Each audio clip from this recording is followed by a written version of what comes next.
Hello, all you crazy beekeepers out there in YouTube land. It's Bill with another Monday night of bees all day. So right now it's 73 degrees here in the Shenandoah Valley. We've had some pretty good weather today. The high was 82, but that's going to change. Here comes the man, the myth, the legend, Mr. Sawmill Charlie. Hey, what is that in the? Huh? I was I was saying, what is that? I got this thing I in. I have no idea how to get rid of it. No idea whatsoever. Mm. So what have you been up to, Charlie? Well, let's see. Sunday. Well, I did. I took your advice Friday night, and I went up to the bluegrass show Sunday or Saturday afternoon. Did you enjoy it? Yeah, it was nice. I seen a bunch of people that I knew and in the audience type people, and then of course the bands, pretty much all except for maybe two of the bands. I didn't really know them personally, and both of them were out of, I'll say, Tennessee area, Nashville area, and so I stayed there, came home, and then the next day, hey Keith and Russell, hey Mike. So I went out Sunday morning there, late morning, after watching Bob Benny and everybody, and hey Brian, and went and inspected all the hives down through there, see where the brood was, see where the um, my sugar water, far as stores were, and I found that pretty much all of them had plenty of sugar water on them. Yeah. Uh, they had the brood. The brood was capped, and capped, and also I see basically all three stages of brood. I didn't dig deep once I kind of got into the top box and or down into the second. Most of the time it was always the middle box. Once I could see cat brood, eggs, and larvae, I didn't go any further. But what I Hmm. noticed was that the top box was definitely in the honey box and definitely full and heavy. Yeah. And the brood area, if it was a capped area, it was rimmed all the way around in the empty spots with nectar. Seen some brood areas in one or two of the hives where, you had a sheet of brood with a couple, open holes in the middle, and they were backfilling it with nectar. I said, okay, they don't need any more feed and stuff like that. Hmm. So I went ahead and went down through the line, found my hives that were queenless. I got two, two or three of them. I got a nuke and two 10 framers, I believe it is, and found a couple of my queens that I had marked, and they're in there laying. Yeah. Um, and the one queen that I said, remember, it had a set. I found the virgin, in that hive, that one at number 5 hive. Well, she's starting to lay a little bit. Well, that's good. She's got a real small patch. So I didn't take the time to combine and everything. I just wanted to get through the line, and I basically took all my feeders off and actually went out there this afternoon. I got off this evening and took the tank out of the truck, washed it, and kind of sanitized it, put some Dawn dishwashing liquid in it, and and I got one of them scrubber, the big long handle scrub brush. Yep. Got down in there, put some water in there along with it. Got inside with my arm and scrubbed the inside of my tank because you could. It didn't have a lot of. It had like a speck of like a just a real pinpoint speck here and there. Yep. So I gave it a good bath and washed it out and cleaned it out. And hey Judith, and so um, got that put away, went out there, and I had left the feeders out there and let the ADC and the top high feeders on a main lake, they'll usually put some wax on the bottoms of those pans. So I scraped all that off, gave it a day or so to dry, and then scraped it off, and then scraped the wooden rims around where the box is to keep it clean. And I gather all them. They're in the truck now. Yeah. So the bees are looking good. Other than the fact I got about 3 hives there, they're queenless. I checked my records. Hive number 1, all the way at the end of this line behind me here, is queenless, but she's also a queen that it was a mated queen that I put in back in May. Mm-hmm. And then I have another hive here. I don't know which one it is. It's, I think, number 9 or something like that. It's queenless, but it was a 24 queen. So that tells me something. They're old, they're wore out. And hey, Kathy, congratulations. Hey, Kathy, you got to change your screen name. So I want to say congratulations to JT Barry and Kathy May for getting married this weekend. So they're hitched. Congratulations, guys. So, yeah. So we fed bees this weekend. And let's see here. How do I do this? Nope.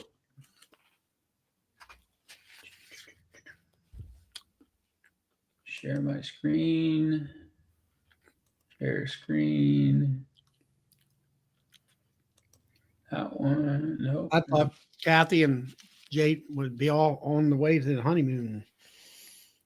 No, I don't think so. Work would probably get in the way sometimes. Yeah. Hey, Sandy. This thing. I'm going to tell you what. Image file. They leave on the 22nd.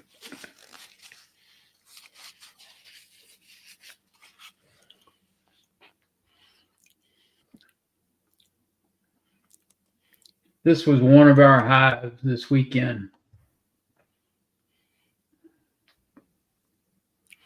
That's a feeder there, right? Yep. That's a mother load 2-frame feeder. So there's more bees in there than that. That was all that was on the frames when we opened it up. Right. But that hive is full. So I did video work too. I just haven't had time to process it. Yeah. And all that. So I did. I don't know. Like I say, I found some of my queens that are doing well. Happened to be on the frame and showed it to the camera. So, my, I don't know, complaint, I guess, of what it was so hard to get my queens mated. Yeah. And, or I had problems getting mated and trying different introduction ways, possibly maybe increase the mating success. And hey, I did have queens that are mine, and they're doing well and that kind of stuff. Since I did hey, Barnhill. How you doing, Barnhill? It's Keith out there in northern Arkansas. Okay. So, I've been more successful than what I thought, or at least it seems to be, yeah. And that kind of, hey, Gary, out in West Virginia. And, so that's, it's better than what I thought. Yeah. And you always have.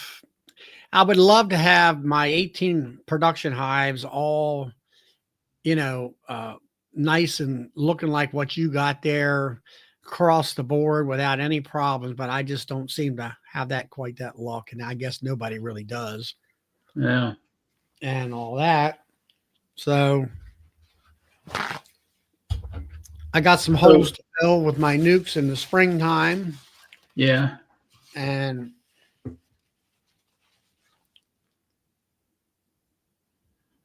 I got a package in the mail today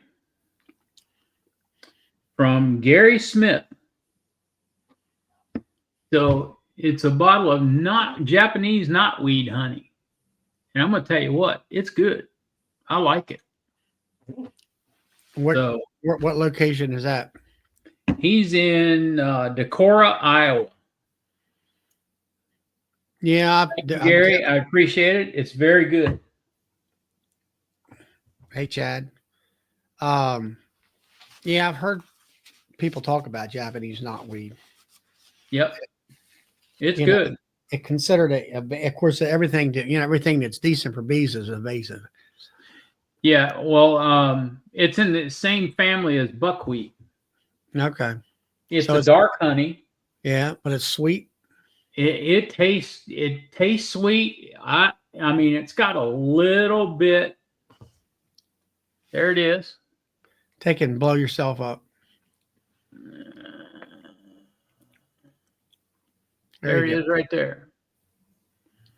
Yeah, it definitely looks like buckwheat. Yeah, it looks like buckwheat honey, but it's got a sweeter taste than buckwheat, and it's good. It doesn't have that. You know how buckwheat has a little bit of an afterbite to it. Yeah, I don't like it. I feel Yeah. my opinion is it's burnt motor oil. Well, this is it. It doesn't have that afterbite like a lot of dark honeys do. Mm-hmm. This has got that sweet follow-on taste to it. To me.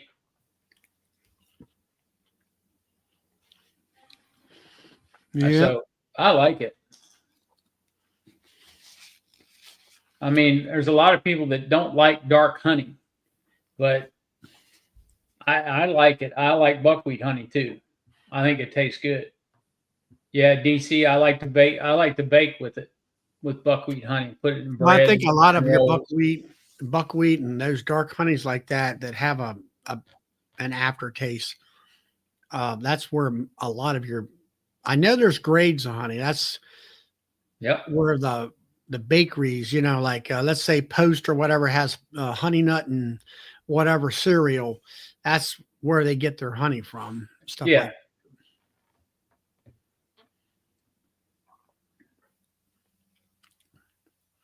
Well, up here where I'm at, everybody likes light honey. Yeah, I've got light honey too. There's my light honey. That's some sharp looking honey there. Yeah, that's what you're going to get at Nobby this year.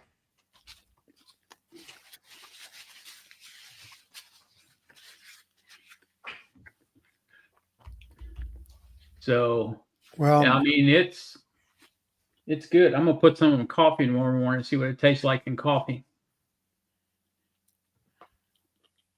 It's almost it doesn't have a licorice taste, but it's almost got like a really light licorice taste to it. If you like licorice, so I'm impressed. I've never had it, and I like it. It's really good. He says he makes dark and darker. Yeah, you had light honey this year, didn't you, Keith?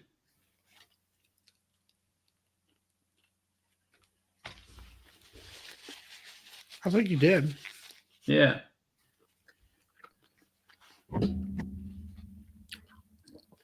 And we went to dinner. Me and Will and the other guy went up there to Pennsylvania here back last month. And we were discussing that.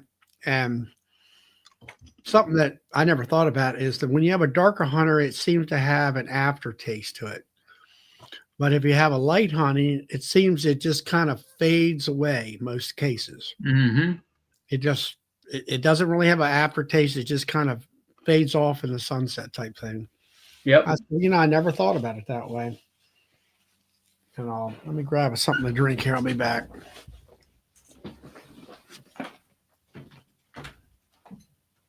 I've got a lot of bakers that buy my cappings honey, the honey I strain off of cappings.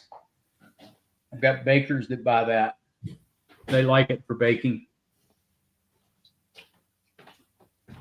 That's true. Front end and back end flavor. That's right, DC. Yep. It does. It's got that rich taste to it. I really don't know how to describe the taste other than it's like a light licorice taste.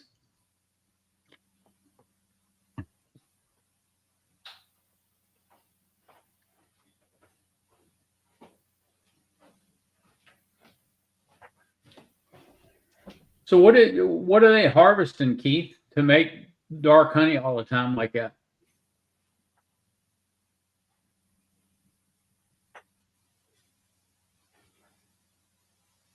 I know what this is.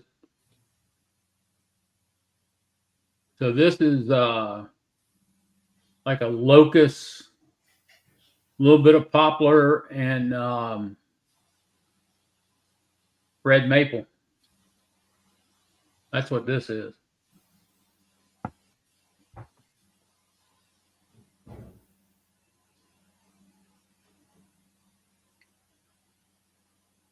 Wow, even your spring honey is dark. That's right, James. Darker has the earthier flavor.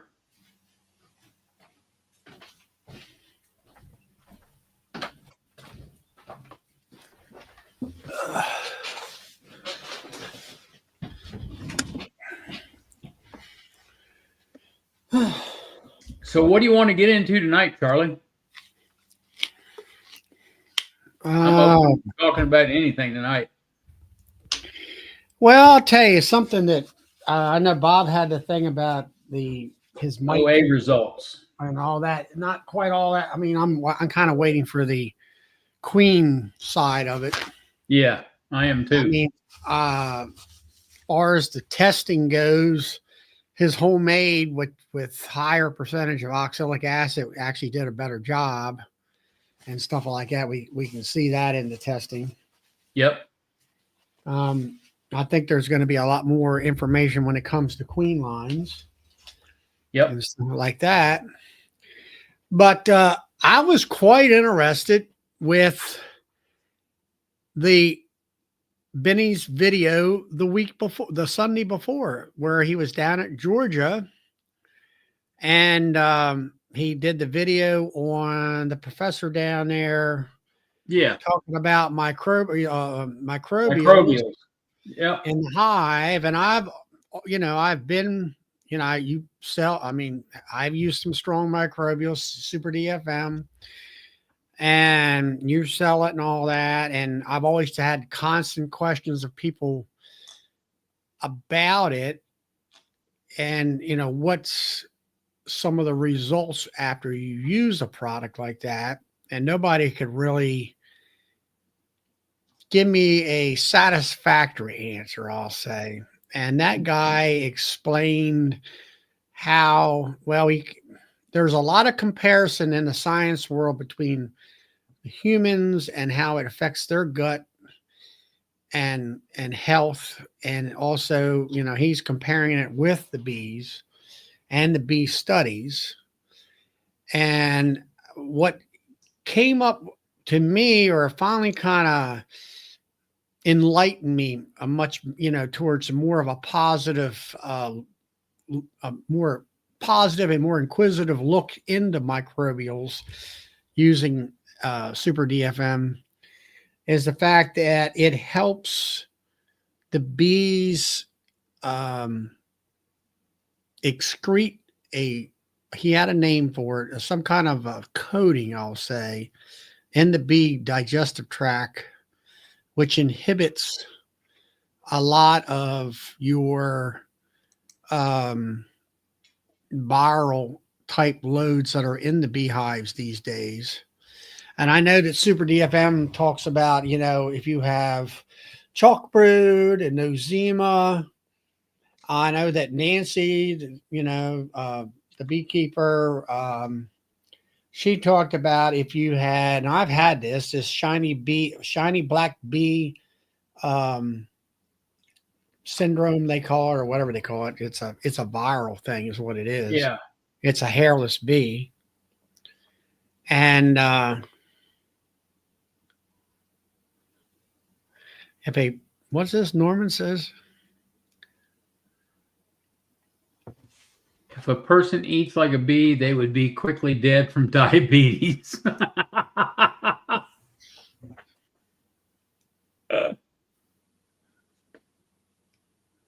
So the Not really. membrane in the bee gut is parotrophic membrane, and they also have a thick biofilm of beneficial bacteria in the gut.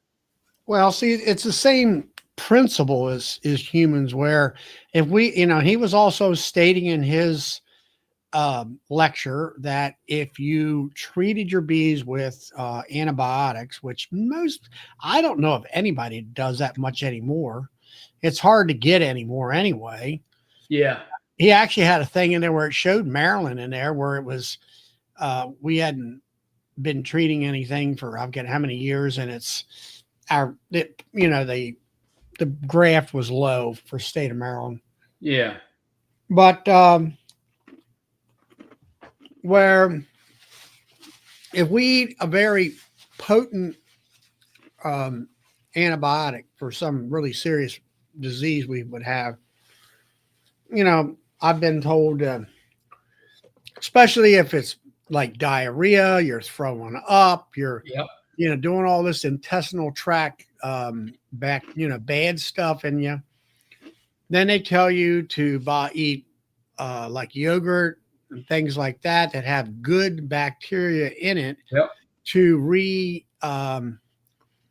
reintroduce that bacteria to your gut in Yep. order to help you, I guess, digest and just be better, healthier. And it's kind of the same thing there, where if you had, let's say, let's see, what's it called? There's foul brood, European, and you got American foul. European foul brood. Well, if you had a European foul brood or American foul brood, now they've got where you could treat it. I'm not saying you could get rid of it all, but you could treat the bees for it. Well, they recommend tetramycin or tetracycline for European foul brood, and you got to have a vet's prescription to get it. And there's only 4 vets in the state of Virginia that will issue a prescription. And American foul brood, they won't let you treat it. The only way that the state will allow you to do anything with American foul brood is burn the hives and the bees. Yeah. And so he was going on about, I'd have to go back and watch the video again. They get probably 2 or 3 times to get a much greater understanding, but it's the same thing. They showed her if there was a lot of folks out there doing antibiotics, it took years to get that stuff out of the hive and out of the bees. And then now, but with the probiotics, it just helps the bees.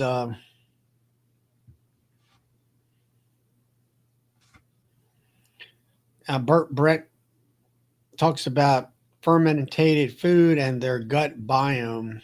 I don't know, Brett. He was talking about a bunch of stuff, and it was kind of over the top of my head to a certain extent. And but it kind of clarified what he didn't come out and say any, product names, but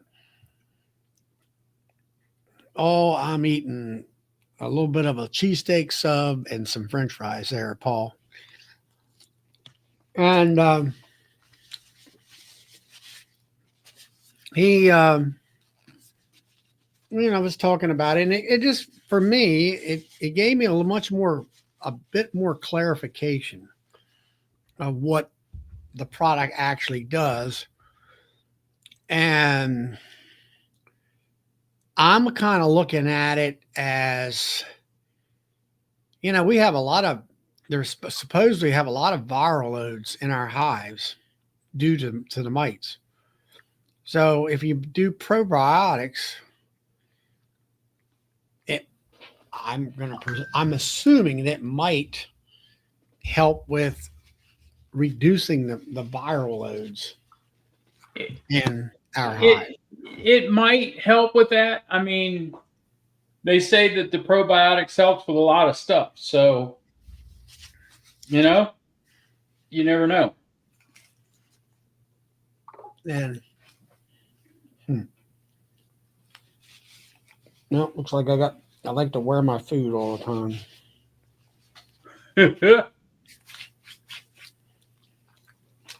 But I don't know. I mean, we talk about Apis Biologic, about I call it turning your sugar water into more nectar. Yep. And that kind of stuff. And I definitely have seen, the first time I used it, definitely seen seen huge difference.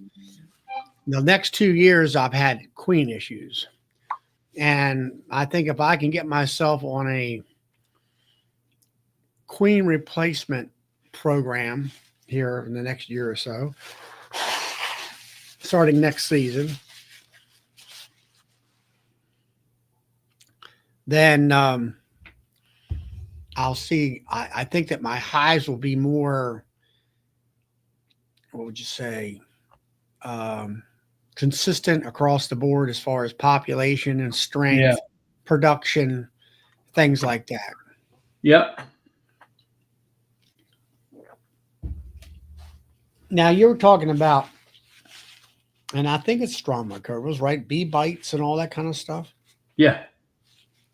There's a lot of products you don't see on their website that I can, or maybe I have seen it, but I didn't look at it.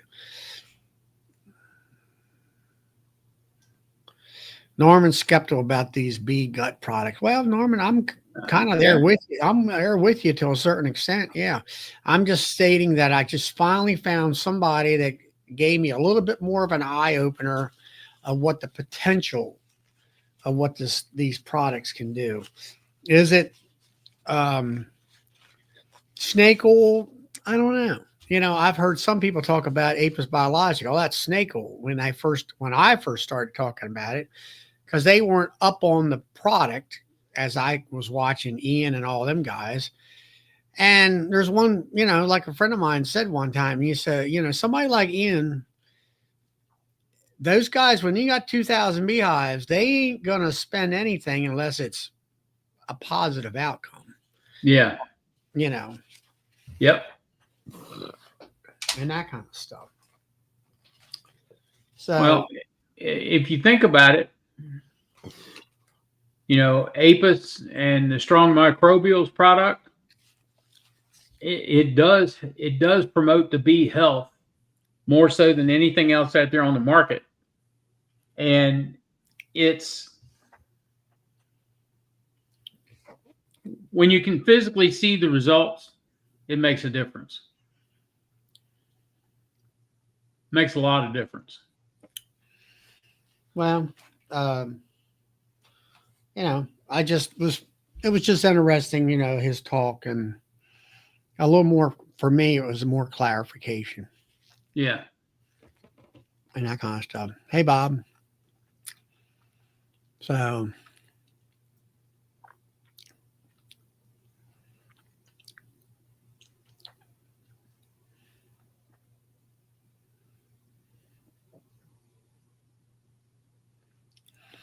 well, Jeremy, I bet you, Jeremy, if you took a little bit of that honeybee healthy and put a couple droppers of it in the apis to give it the smell of lemongrass oil, they would take the apis down too. Thing of it is, honeybee healthy. If you sit there and look at the ingredients of it, you got lemongrass, you got what is it? Thymol and something else in there. I used that stuff years ago until it got up to over $100 and some a gallon, and that's when I quit. And as far as I'm concerned, that is a waste of money. Well, you got to look at it like this.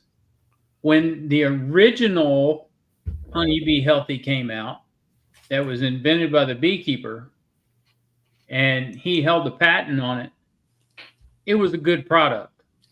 It wasn't overpriced. It was a good product. When the Dant took it over and changed the formulation and raised the price of it, it's not the same honeybee healthy. Well, the one I was buying, it was made here in Maryland.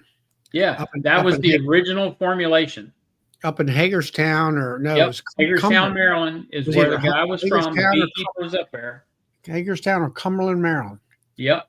And he was a beekeeper, but he was also a some type of a biologist, and he came up with it, and it worked very well.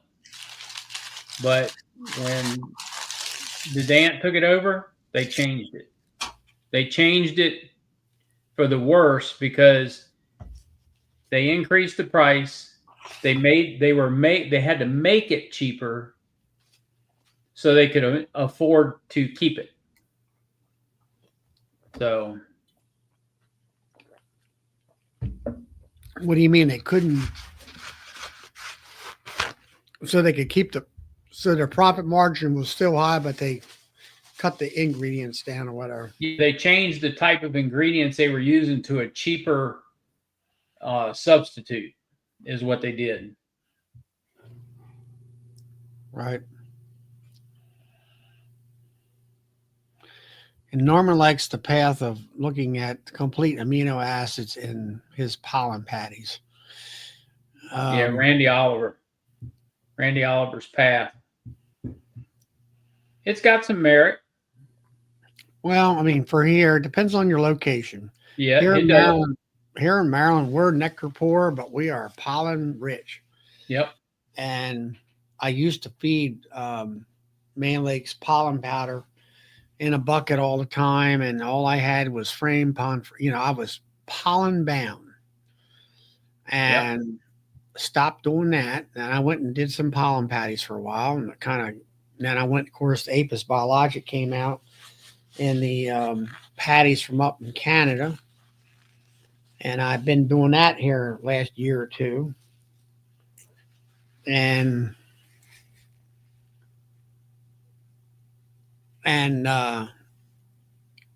it works, I guess. But this year, of course, I'll have to say it's still my queen issue. I'm not sure whether actually was efficient for my money. Yeah. To put that in there. Right.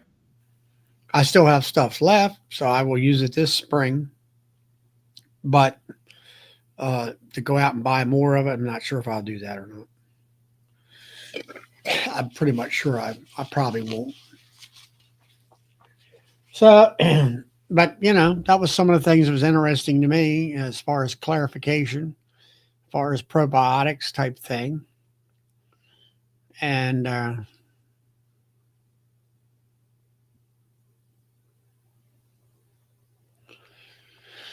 DC's talking about what here? Who's Harris? Yeah, who's Harris? Does that in fact Norman and uses the method to bulk his bees up for almonds? I think they're talking about the pollen patty thing. Mm. Depends on what you're trying to get done. Yep. You know, it depends on what you're trying to get out of your bees and stuff like that. That's very true. Very true.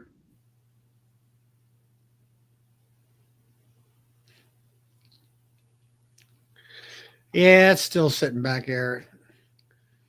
That's my shed for my frames that I got from Bill, and that's where I have a canvas over the frame box and keep the water out of it. And then I got my aluminum bench that I put inside there to keep the tarp from blowing off. All that.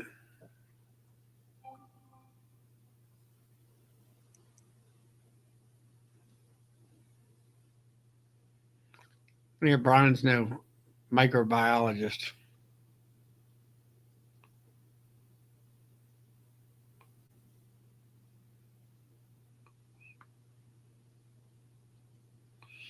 Okay, DC.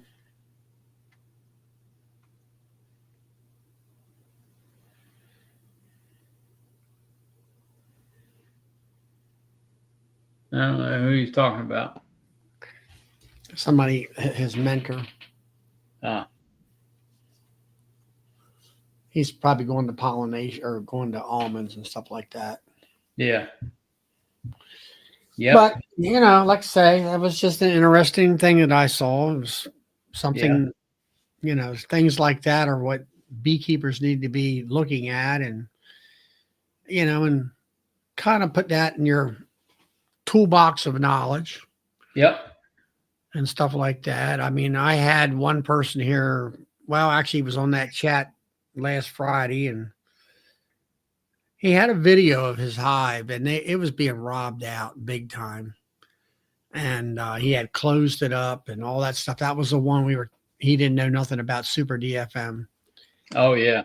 and I'm like, there's another issue here. You know, it's obviously it was a weak hive that died out, and the robber bees went in there and killed everybody so they could get what was left of the resources.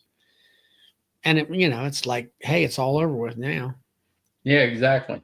You know, that you can't once they get. I mean, they were all over that hive, tremendous. You know, all up around the telly cover, trying to get up in, and he had those mouse guards that have the holes in it. You know, and of course it was wide. You know, the holes were wide open. I think he didn't actually have it blocked down to where it was like one or two bees could pass or get inside,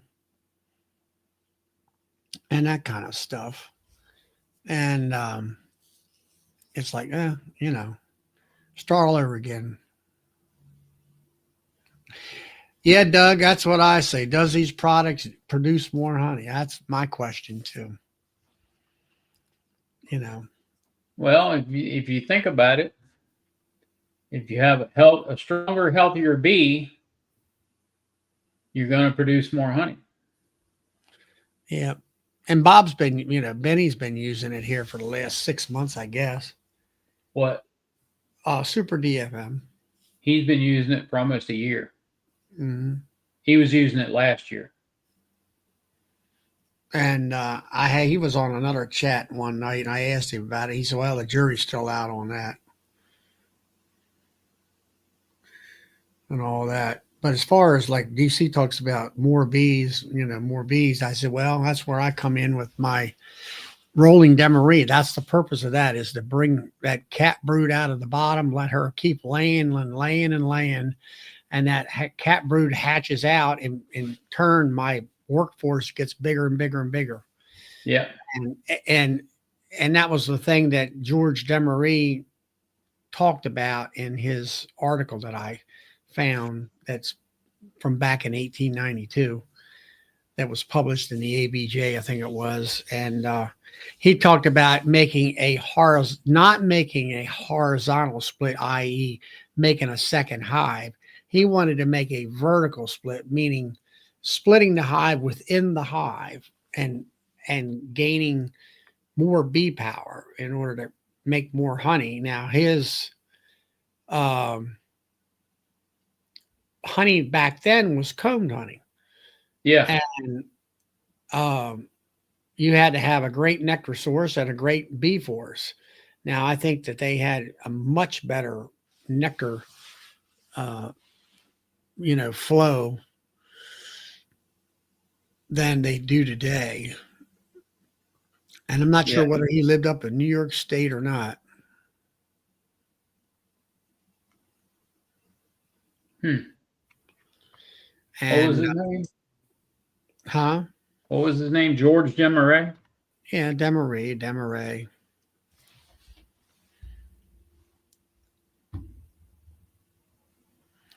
But people look and read that and they forget to do one thing. They have to turn into a beekeeper that lived in 1892. It should be, if you look it up on there, it'll come up. Um, He lived on, from 1832 to 1915. yeah, but there's a copy of his. They, back then they were writing in the journals back and forth from, let's say, Root and all them guys were, hey, no, this idea is better than that idea and stuff like that, and they're writing back in those uh, columns every month and talking about how they can produce more honey and things of that nature. And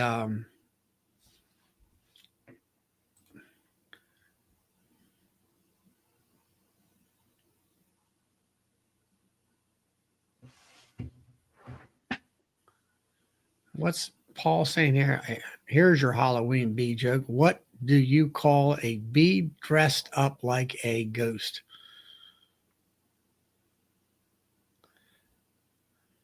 Huh? I don't know. What do you call a bee dressed up like a ghost? Hmm. A bee coming out of a sugar shake.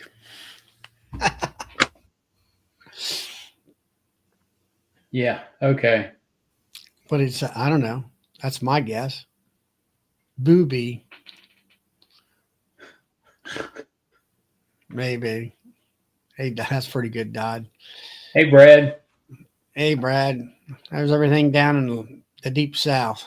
Yeah. How's everything down there in Cajun country?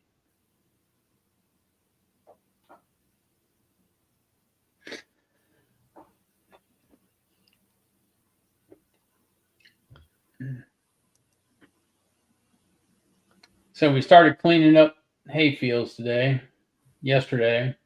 So What did you do there? we're bush hogging it all. Actually, my son went out with the bale baron and baler today and started baling some alfalfa. Oh,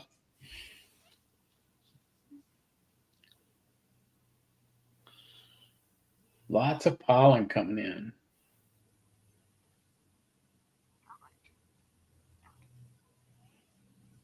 So, Brad, are you getting ready to start requeening for next year, or is that another month or two?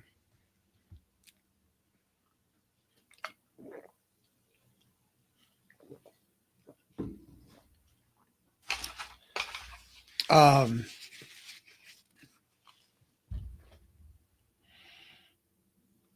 yeah, I don't know. He cut some alfalfa here uh last week sometime. Let it sit for 4 or 5 days at least. Yeah.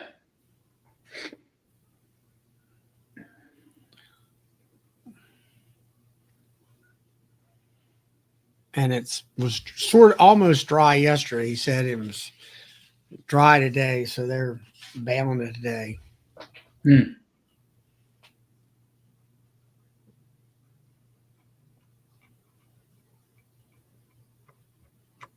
Almost finished. Are you finished done requeening or something else?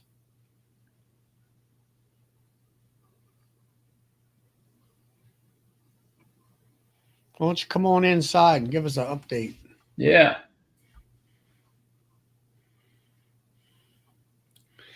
But yeah, he's doing that. He had to get his iPad to put in a tractor to if it needed any spray.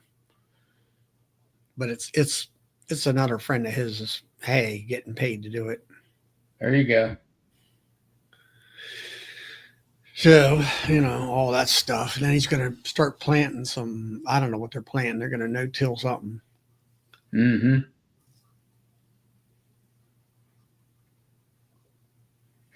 I haven't seen JW in a while.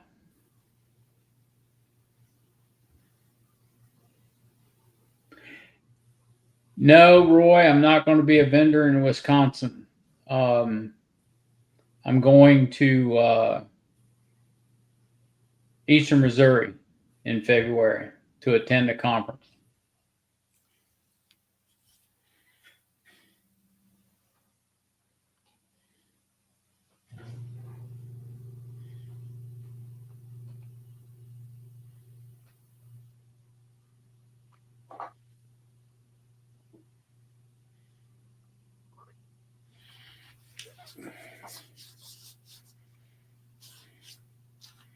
Wonder what Harris that's putting out the videos about OE. What's that? That ain't Bob Benny's play or friend, I don't think. I don't think it is either. So, that's what's happening here with me. But bees are kind of Yeah. getting to the point where I kind of got them to be, I got to clean up these here queenless hives, merge them, do whatever. Um, I'm looking at that hive that's just starting to lay. I'll see if I can find some open frames to where, put one open frame next to her, maybe give her a space to lay. Yeah. I'm not sure about, I got these bees in these other hives, and I'm like, okay, um, what, whether I should combine them with those bees. And I was thinking about newspaper, but newspaper, even though you can double it too, uh, James and the guys are using paper towels, and I'm like, Brad, you got a haircut. uh, So DC, the new extractors will be in and in the catalog after November the 8th. They're supposed to hit my store the 9th or the 10th, as long as that's not a Saturday or a Sunday.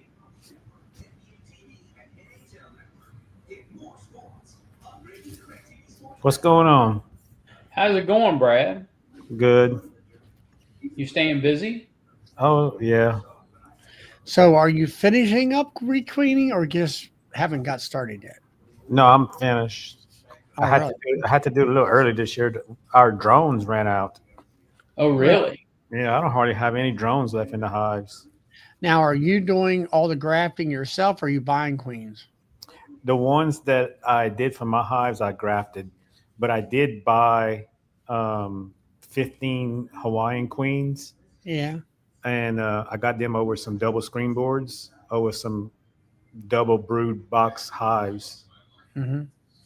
So yeah, and that's the last thing I did was get those 15, and I mostly got those because I wanted to get, there was all Italian, and I had been doing a little research with that company over there. It's called the Hawaiian Queen Company. It's not the same one that like Bruce's Bees had got his from, but um, they So they're basically had not all. Kona queen. They're not what? They're not Kona queens. No. Okay. Um, that those people still had some, but they were a lot more expensive. Oh, Uh, yeah. um, and that Hawaiian Queen Company for 1 month out or 1 or 2 months out of the summer, they put a sale on for $26 a queen, Wow. and she was real good to communicate with, and she calls you and tells you exactly when they put them on the plane to UPS, and they came in one day. Didn't have Wow. none of the attendants were even all the attendants. They had like 5 or 6 attendants in each cage, Mm-hmm. and they all came over fine. And she even told me when I first ordered, um, she checked because they were going to land in I think Memphis, and then they would get on a truck and come to Louisiana. And she says, "Well, it's still like 90 degrees in Memphis right now." She says, "I see they got a cold front coming in 2 weeks. Let's send them then." And we waited, and sure enough, they all survived. Wow. That's That's amazing. that's pretty good for a bee person that is looking at weather and all this kind of stuff. Yeah. And the You know, other, I did call the one with the Kona Queens or whatever, and another one, and they just took forever to get back. It was like I already had my queens before they even got back with me. hey Wow. Tom and Melissa. Yeah, there's a gal I talked to on my Friday night chat, the one before my show, and she lived over there. She worked for Kona, I think is what it was. And she made mention. We were talking Queens this past Friday, and she says, he says, I was amazed. He says, that the Queens from down in Georgia had the same attitude as theirs over there, as far as calmness and all this other stuff, Hmm. all that. She said she thought there would definitely be a difference, but there wasn't. It didn't seem to be. I don't know. Yeah, And I think she over there, she would. Um, I think she would go in a veil and shorts and flip flops and all that stuff.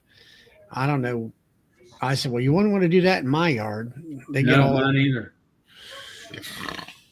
I've never seen any bees like that or that calm. yeah. I got one hive out here that's really wound up every time you open them up. If they're going to be like that in the springtime, I'm going to get rid of her and replace her. I But got a I got a group of hives together. Like there's about 20 of them together, and when I go around them, there's one or two bees that come out of one hive, and I don't know which one it is, but they will chase me. And if I don't have a veil on or anything, they will zap me in the head. And I don't know what hive they're coming out of, but it's not like a bunch of them coming out, but it's got to be one particular hive. They got your number. Hmm. And as far as Hawaiian queens, I lost two of them myself. One was my mistake. I missed a cell in the hive that I made up, yeah, I seen that video. Yeah. and they didn't accept her. They killed her off. Really? Oh yeah, and because she had told me, she says leave them in the cage for 5 days.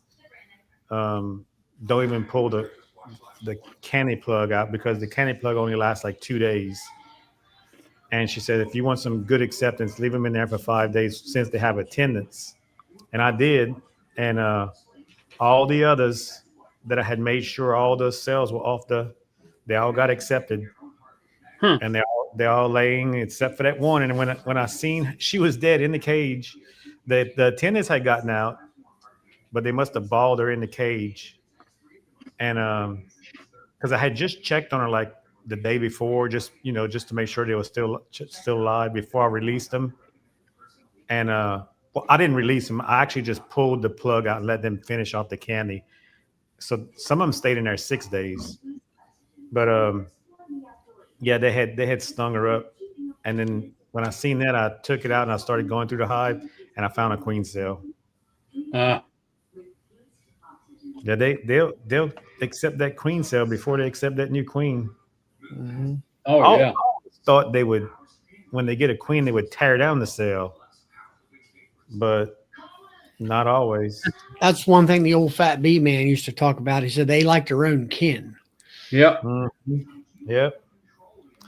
And then another hive I had, I'm thinking it's robbing, uh, that they absconded. They were over another hive, and I noticed a bunch of bees around there. And um, when I came back and I opened it up, and it was dry of any honey, and the bees were gone. So, and I mean, there wasn't no beetles and nothing like that had ran them off. They were just gone, and they had been robbed out. So I figured maybe I made the nuke up a little bit too small, and they wasn't strong enough to fight off the bee because it was at a bad time. It was when everybody was kind of robbing, but that was my fault. But all the others seem to be doing good. Well, that's good. I mean, I'm surprised you said to keep them in there for 5 days. 5 days. Mm-hmm. I Since I was know making, when I re-cleaned 2 years ago, I knew that when the bees were coming in, and it worked out to where I had 7 days of, I pulled them queens out of those hives behind me there, and they were queenless for 7 days. Then when I got my queens, I went right to them hives and I went frame by frame, like you said, and cut out all the queen cells and got all that done. And then I put the queen in there and popped the cork. And then the acceptance rate was fine. yeah, well, I think the reason she made me do it was because she asked me how I was making up the newts, and I said, well, I'm just doing it now. What I did, I used a queen excluder, pulled me some brood above, and let the bees migrate up. And then I pulled the queen excluder and just put a double screen board. And she says, well, you're going to have a few older bees in there, she said. So um, go ahead and she said if I'd have been moving them to another spot, then maybe they would have migrated back to the old hive. But not all the old ones leave. So she said, leave them in there 5 days. And since you're going to have eggs and stuff still in there that you're not going to know about, go in there after about 3 days and make sure you knock everything down. But I missed one in one hive. It was it didn't have a wax foundation in it. It was just one that they had made up, and it was in the bottom of a corner. Right. Really? Yeah, and I didn't see it. They love to hide them things. So when I went back on the third day, they must have had just started it, and I didn't see it, or they could, if it was an egg when I put her in there, they could have started it after I checked, you know, and they just when I went pulled the candy because I knocked down all the cells, then I went back a day and a half later and pulled the candy plugs. I guess I should have rechecked again, but I thought I had gotten everything. Well, it's true. You But could, they end up requeening that one, so it didn't work out too bad. No? requeen themselves.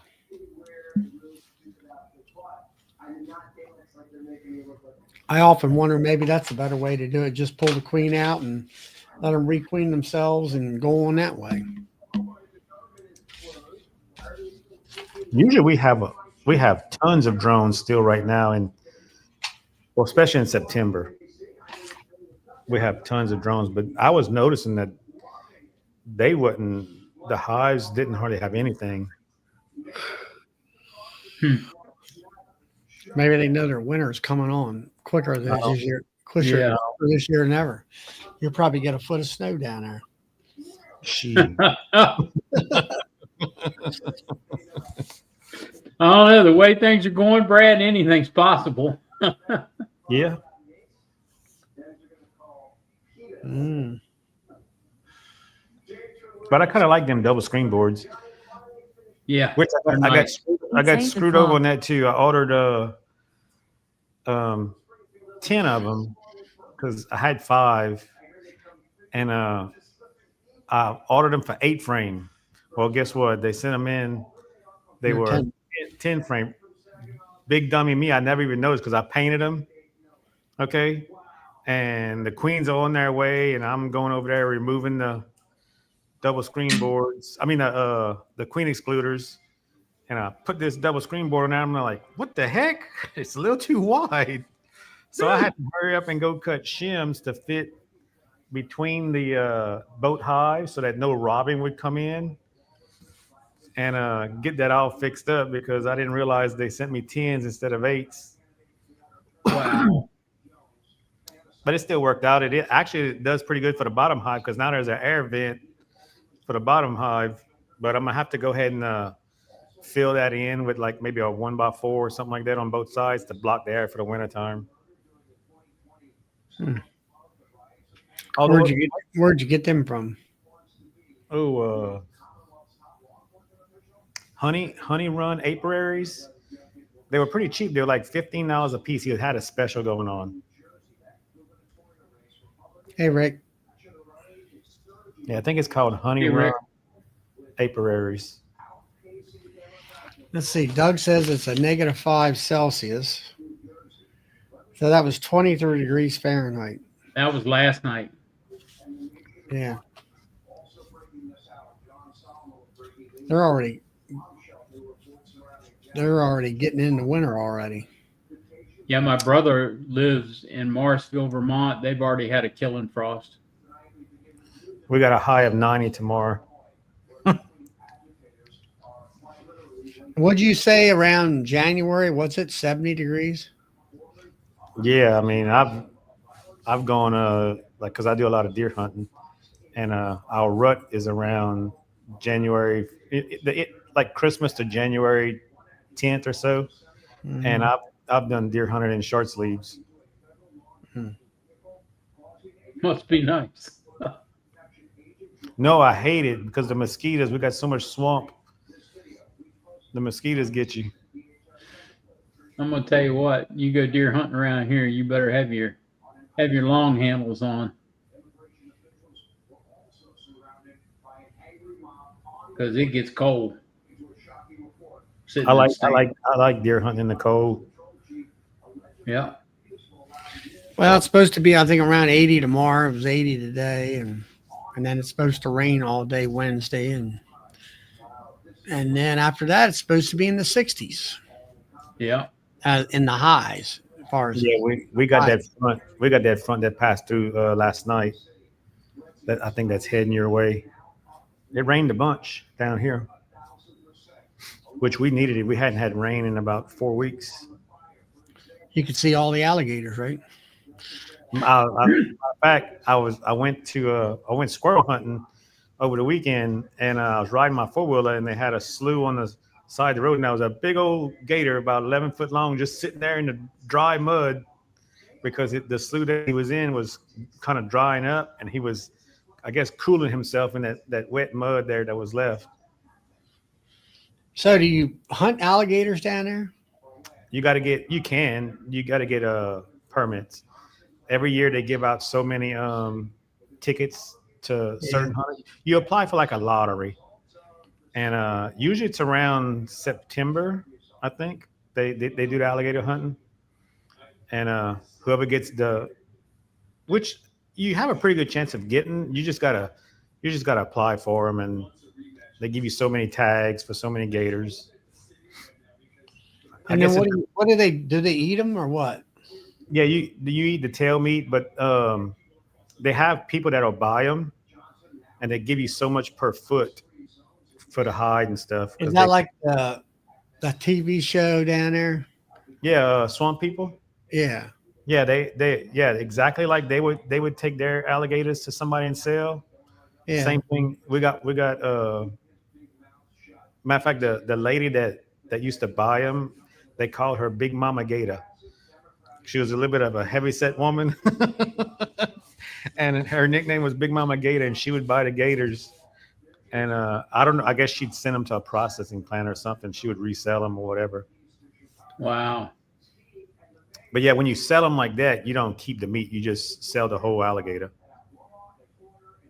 Mm. Yeah, I was wondering about that. Do they process the meat and sell it somewhere else in the stores or I'm something? sure.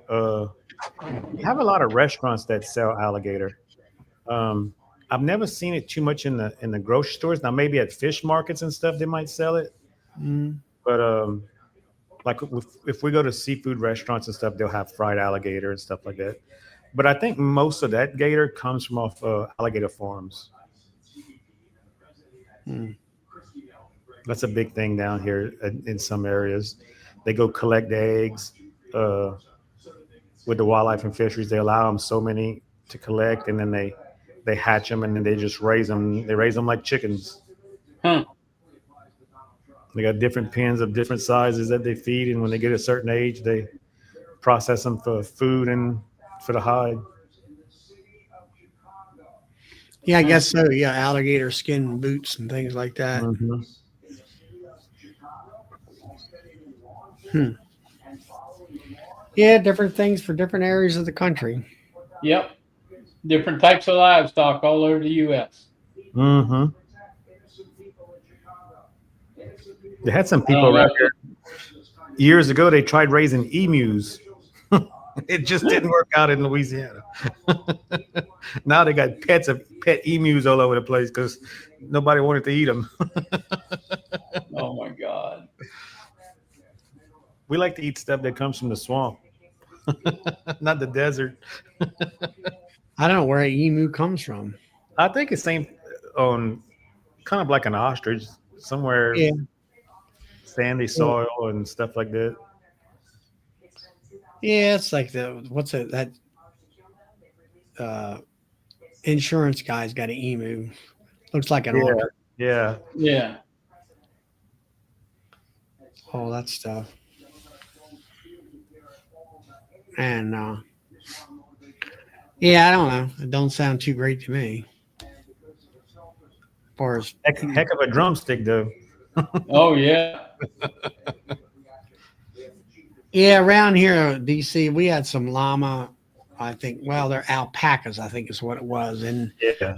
the big thing for that was every so many years you got their hair and you shaved them or whatever, and you got so many dollars an ounce for that stuff.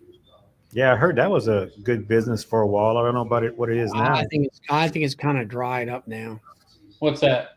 at their alpaca. Oh yeah. I guess it's like Yep. the fur trade. The fur trade has gone to nothing. Yeah, that's kind of a negative thing anymore.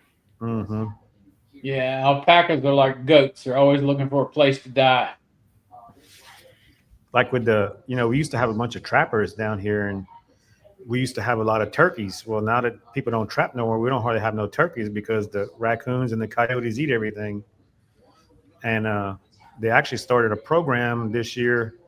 They were getting a bunch of hunters to go actually hunt the coons with dogs and night hunting and stuff to try to knock down the numbers to try to help the turkeys in the spring because raccoons get out of control around here. It's like rat infested. Hmm. And if you got a lot of coons in your wooded areas, you ain't got no turkeys. Wow. And then you got beavers here. I don't know. I don't think anybody uses the beaver anymore. I know there's they, what do they call them? Put them in wildlife in the area around here. But then that's the thing. They put them in here, and then here there's a stream somewheres up here. They made a dam big enough you could drive a jeep across it. That's some See, that's some Brad, all you had to do was mention raccoons, and guess who showed up? that's some talented creatures right there. Yeah. Yeah, they are. I think that they had to take dynamite and blow the damn thing in order to to open it all up. And I'm like, well, see there, if you would have left them things out of here and not brought them back to the area, you wouldn't have those Hmm. problems. And there's a few of them, they're not everywhere, just a few here and there. We don't have to. I mean, we have beaver, but not a lot. They're not overpopulated, nothing like that. Well, you figure an alligator get a hold of them. Yeah. Yeah. Only thing I hope don't show up here is what Florida has, which is not far away, pythons, Yeah. because that has become a nuisance in Florida, Yep. and they reproduce. They took good to the habitat around Florida. They didn't stop them from reproducing. And then I was watching on the videos last night where they were down there on this here golf course and shooting all these iguanas with them air rifles. Yeah, that too. Yeah. That too. That has That's taken that's over. That pretty has cool. taken over Florida too. Yeah, that those Gundam air rifles, they're hard ass, I mean, bam, and they're far away too. They got scopes on them and everything. Hmm. And Well, at least the wildlife and fisheries around there allow them to hunt their evasive predators, and stuff that don't belong there. Yep. Louisiana is totally different. I mean, they complain about the turkeys being eaten, and for years and years and years, the coons were being overpopulated. It took forever to convince them to allow people to go coon hunting. They wanted to allow you one coon per night. Who wants to go hunting at night? One. Getting ready for one coon. Okay. Me and my dad, when I was little, we used to have a coon dog. We would go out in the middle of the night, and we had so many coons we couldn't carry them. We got tired of carrying them, you know. And now they want you to break everything out, take your time, go coon hunt for one coon. You know what? I just want to go turkey hunting. How about that? You have to come up here, Brad. I got gobs of both, Oh, really? coons and turkeys. I mean, gobs. Well, we got another thing too. We got is coyotes, and it's just like, Oh, no. my God, it's like it's infested with coyotes. we got them around here, they say, but I've never seen one. Oh, we Okay. see, they come in our backyard. I mean, I live in a subdivision, and they'll come in the backyard. Oh, yeah. Hooping and hollering. I told my wife, I said, "You let your little dog out at night. You better not let him go where you can't see him, because they'll grab a small dog or a cat or anything like that they can." Well, that's what them alligators do too. Isn't it? Yeah, but I don't live right next to the bayou, so I ain't got to worry about that.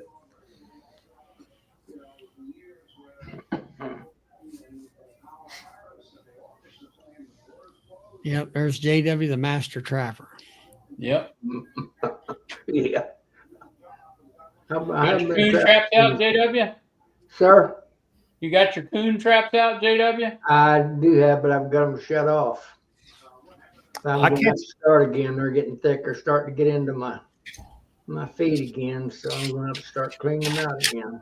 I have Yep. some that were getting into my chickens, and every now and then I got to break up my little dogless trap, and I put some cat food in there, and I have like 6 of them, and I put them around the chicken yard, and they can't resist it. Well, that's the way I catch them. They too. love that dog food, don't they? It's cat food. They like cat food. Yeah, Oh, that's what I use. okay. They'll reach in that dogless trap there, and they'll reach their little hand in there to grab that cat food out of there, and snap. It holds them by the hand.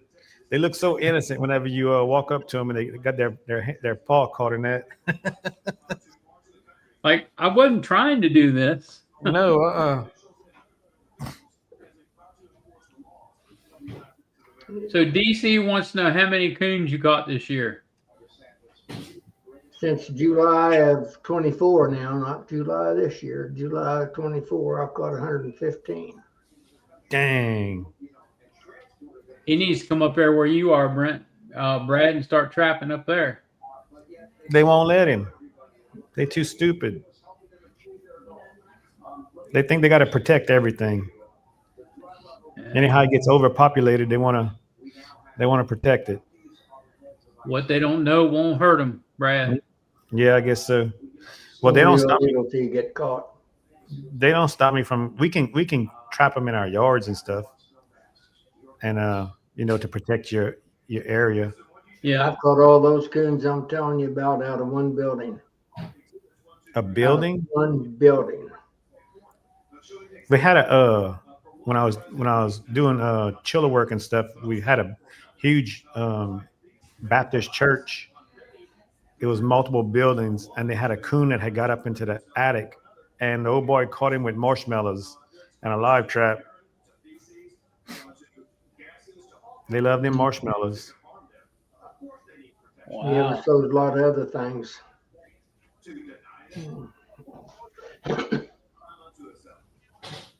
Cats about anything or go for a marshmallow. Mm-hmm. Yep, including the bee.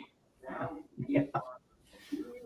Speaking of bees and going for things, let me tell you a little story if I may. Go right ahead, JW. Last Thursday morning, I keep all my bee supplies in storage containers. I got 3 of them.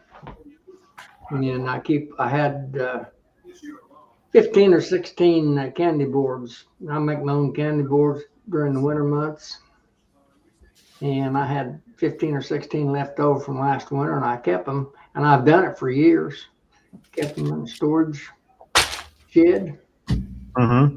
Well, Thursday morning, I made some frame crackers. I'm talking about to pop the frames out when you extract your honey. Yeah. In there, I was making frame crackers, and I made 3 or 4 for some friends of mine, and I took them down there and put them in the storage shed. I guess I left the door open. Well, guess what? A bird's going on, and my bees smelt those smelt those candy boards. They invaded your barn. I went down there Thursday evening. I thought, boy, these bees are flying around here pretty thick. And I opened that door, and first, I made a little short video if anybody wants to watch it under my. I stuck it out on the channel, but if I had one, I had 250,000 bees in that one storage shed. They was all after them. Damn. So I picked them up and scattered them all out around the farm. And as of today, there was 4 pounds of honey in each one of those storage containers. And as of today, I think there's 15 or 16 of them, maybe about got them cleaned up. Dang. So, Damn. but they're bringing in pollen and stuff too. So, Yeah. if there's a dearth, I mean, even our goldenrod's starting to dry up. So, Well, our goldenrod don't produce, well, at least mine in this area don't produce any nectar because they're bringing in all the pollen from it, but yeah. they're robbing everything else. Like if I leave anything out. That's what's going on here. We don't get any nectar from the goldenrod, I don't think. You get a little aster nectar, but you won't get much. Well, and who knows where the nectar comes from, but I'm almost assured in my own mind that we don't get very little nectar, if any, from goldenrod plant.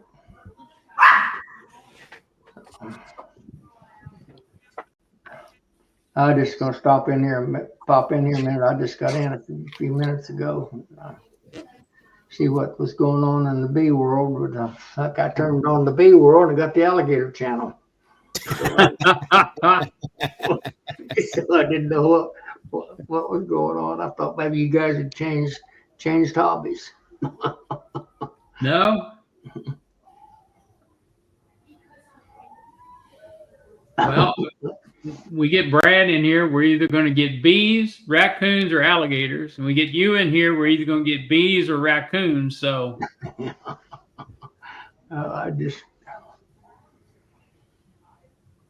You guys, you never know what we're going to talk about. That's true. But is everybody else in the dearth? Is the dearth pretty well everywhere now? Yeah. Yeah. As bees are concerned, I'd say so too. Yeah, we're not far from a killing frost here. Yeah. I used to deer hunt, hard for years. I've quit in my old age, but I always kept track of it here in Southern Illinois, and for years, within 10 days, one way or the other, that'd be the 5th to the 25th of October. 10 days of 15th, one way or another, we'll get I'm not saying that we get a killing frost, we will get a frost usually. So we're in jeopardy. I don't know where we get one or not, but we're in jeopardy. I'm ready for it to cool off. It's been hotter than thunder here, I'm telling you. Yeah. Well, you've had a lot of dry weather out there, haven't you, JW? Yeah, right now we're in dry. It's actually rained. It's drizzled about all afternoon today.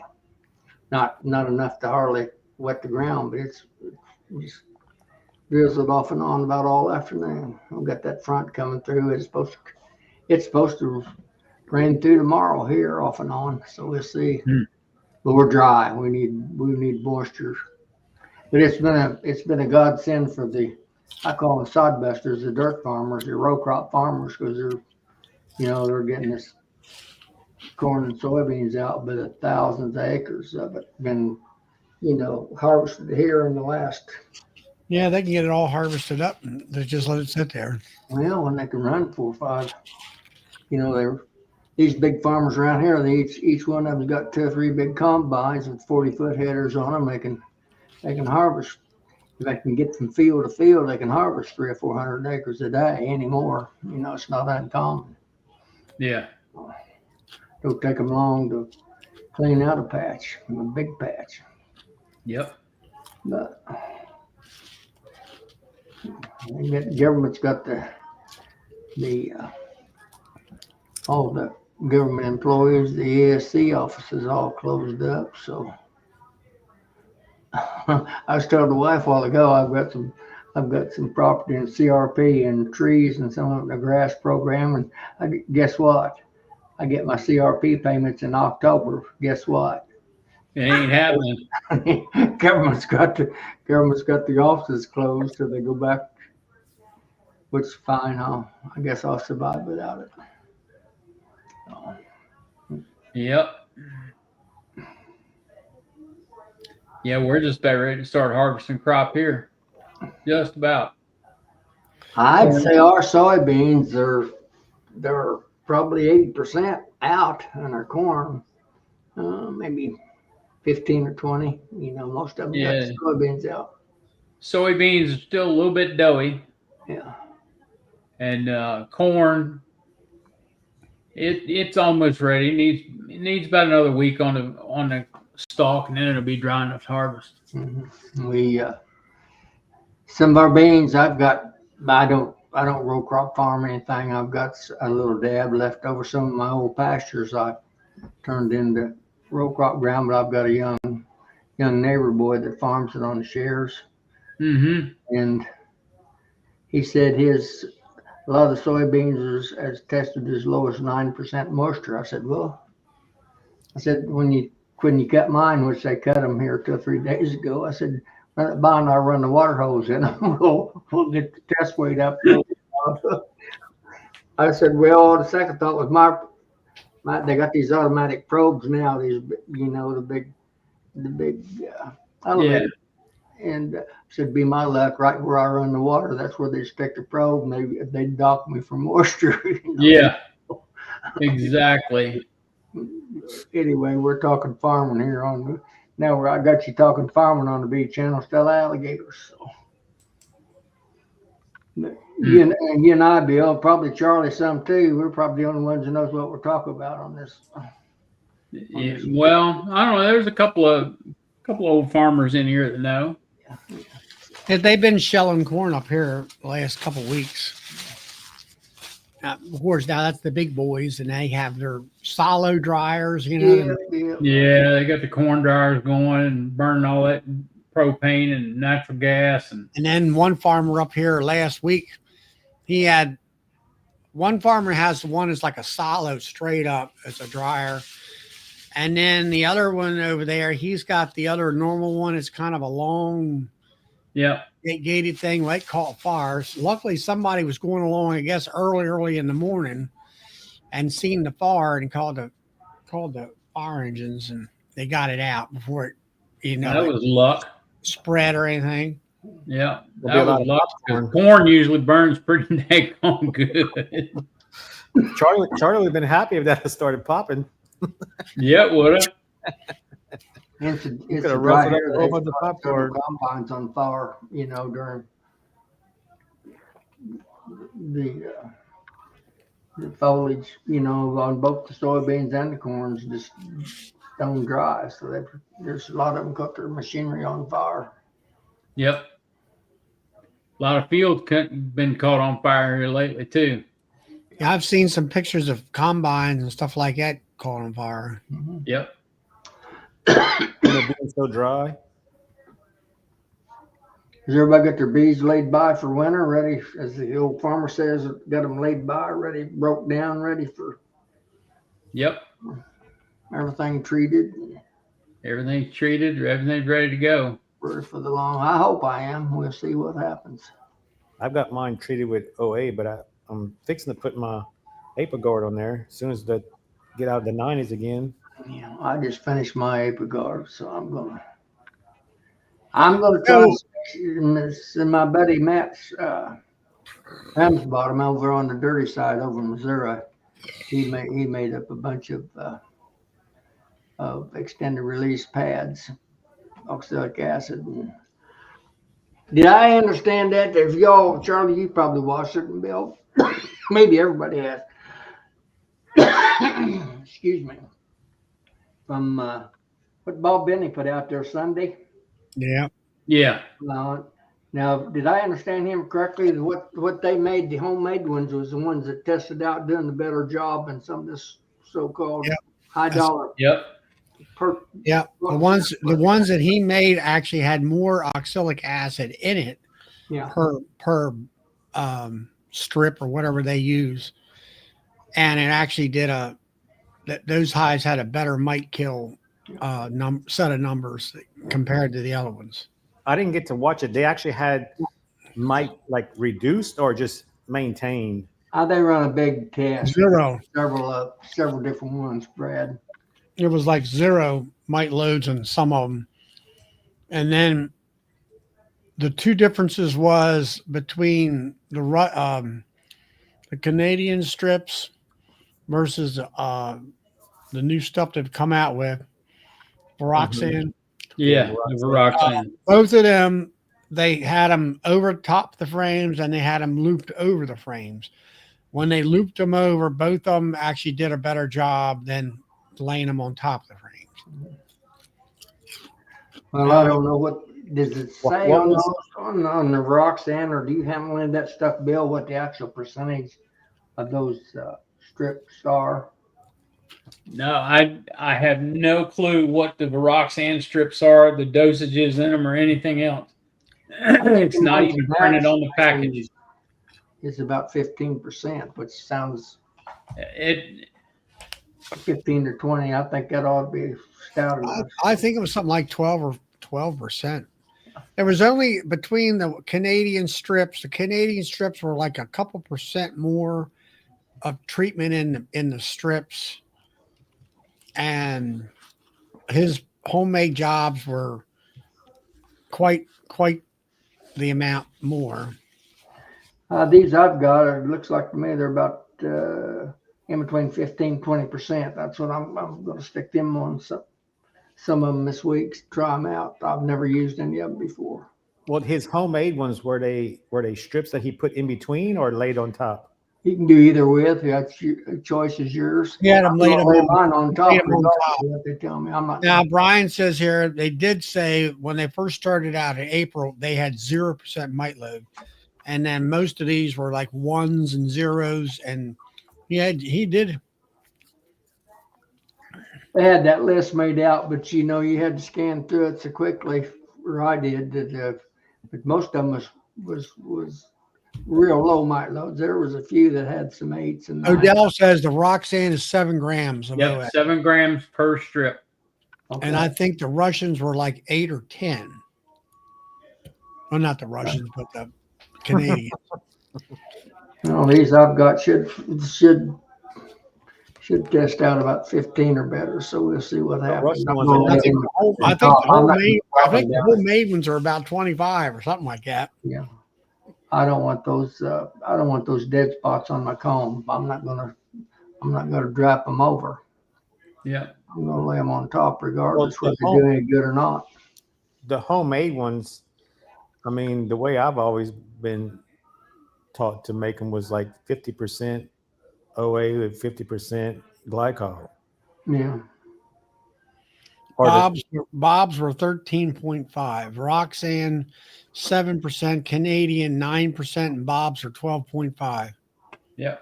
so how is he getting that 12.5 making them homemade? Is he like just using like He was using what was the stuff that they use for them? The Swedish towels. Yeah. Yeah. The Swedish Yeah. towel. but is he like the percentage of glycol he's only Pete using says here Bob there's 4 strips and it was basically 55 grams in the hive. Well, I was talking. Todd Prater called me the other evening. We was talking about yesterday or the day before. Lord, who knows? I'm so goofy. But anyway, you all were talking the other night, Charlie, on your deal with. Will was saying that they had the slick side and the fuzzy side, which whatever stuff that was he was using. Yeah, I don't know what that was.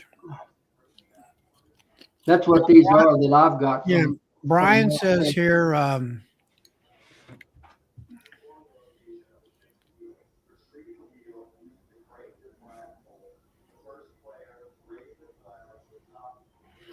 he had 2.8 mites. Now, what got me with that was Roxanne was like 2.8 mites throughout the season, and the other ones might have been 2.4 mites. It was between the Canadians and the Roxanne. To me, you're splitting hairs as far as the amount of mites that were found in the hives. Mm-hmm. Now, next month or week, he's going to compare the queens to, I think it's genetics within the queens. Yeah. That's the one I'm waiting to hear about. And all that. I don't know. I'm not doing extended release. I don't know. I'm not. I'm just gonna try a few of them because I've got them. So that was good enough to give me some. So I'm gonna use them. So The problem with the Viroxan strips is they're so daggone expensive. Well, yeah, the other thing you're talking about, Brad, they were pig mat material. Yeah. Like for oil absorption. Yeah. Yep. Talk to Todd out in California. He'll tell you about it. that's what we were talking about. He and I were talking just individually. Either last night or night before, I forgot which one it was. We ordered two, but we was talking. He and Will put them one side down, and he put them the other way. That's right. But I found out one thing though, when I use the Swedish towels now, which I wish they had something a little bit tougher, but I bought some oil mats off of Amazon to use, and the pig mat. ones I bought only soak up oil. They would not soak up that glycerin. I cut them in strips, put them in a Ziploc bag with my solution, and they would float on top. You know what I made some out of? I made some of them. I haven't used. You know what I used? Carpet mats. The mat underneath the carpet. Yeah. That fuzz mat. It'll Yeah. soak it up. Believe me, for sure. That's just a thought, but I'm just telling you, I'm a little bit old school. I try some of that stuff with other people. I'm not putting that out there to be the answer, but that's what I use, and it worked good. all right, I'm gonna share something, Bill. You have to put it in. All right.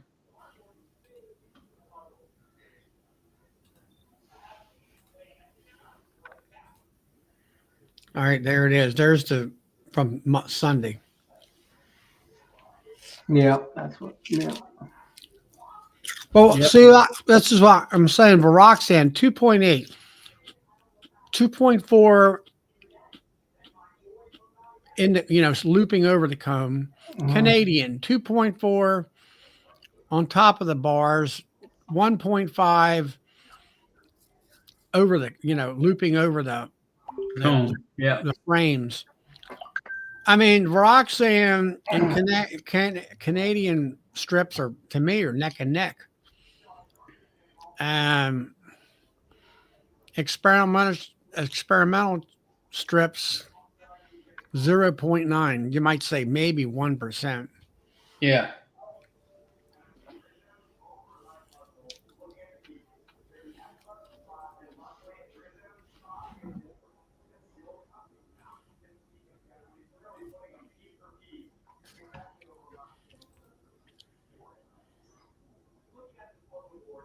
Does that mean switching things? You done with it? Yeah, I mean, But on those homemade ones, if they're 10%, they was you had less on those. That's a lot lower percentage on those, and they were just laid across the top bars. So All right, that's click the on route I'm that. gonna go. I don't care, you know, That's what Brad must buy. about the efficacy. Either way, I'm gonna lay them on top. I don't want that dead cone Pigment. field type stuff. That's just my opinion.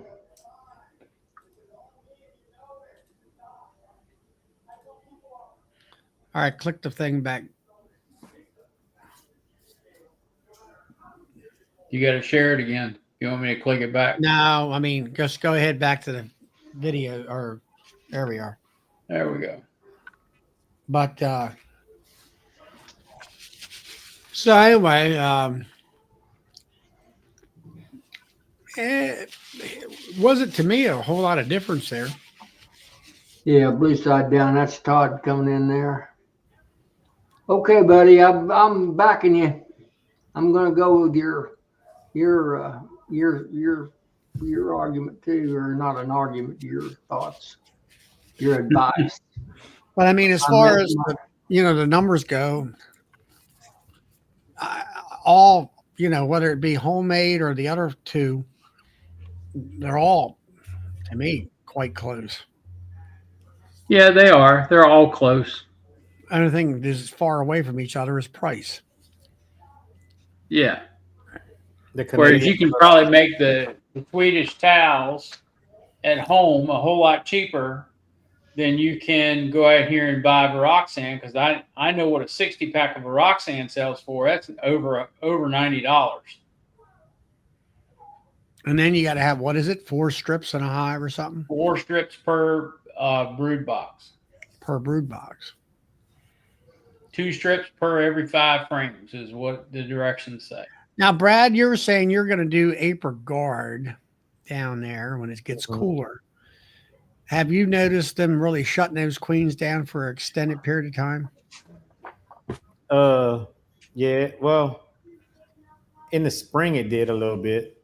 Like I had went in there, and when I did it, it's like there was a gap of her that she stopped laying for a couple of days, but only because I think the weather was a little hot. Because last year when I used it in the fall, when I used it when it got cool, I didn't really notice anything.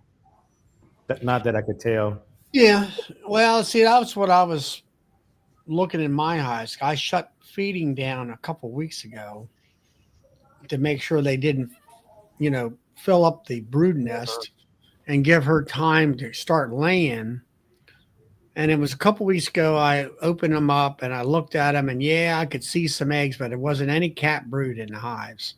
Yeah. And, I had stopped April guard somewhere around the beginning of August. And then I did Formic Pro about 30 days later. And now they're just, starting back, in the last couple of weeks, they've really, kicked back in. And just seemed like to me, it took them forever to get back up and running. And maybe because they didn't have enough feed on, I don't know. I think it's a little bit of both, because even mine, without even having any treatment on them, when we hit that dirt and the heat in August, they all Shut down. shut down.